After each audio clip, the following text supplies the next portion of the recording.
Nagtapos sa soybean production and utilization training ng DA-12 ang mga magsasaka ng soybean sa rehiyon. Ang 2 araw na training ay sinagawa sa Coronadal. Ayon sa DA-12 na pinamumunuan ni OIC Regional Executive Director Jan Pascual, layo nito na mapaunlad ang soybean production sa rehiyon. Ito ay sa pamamagitan ng pagbibigay ng dagdag na kaalaman sa mga soybean farmer. Itinuro ng DA-12 sa mga participant ang buong proseso sa pag-cultivate ng soybean.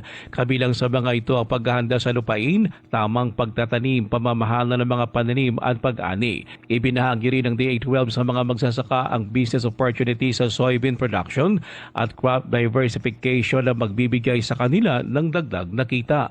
Ruel Usano, NDBC, Bida Balita.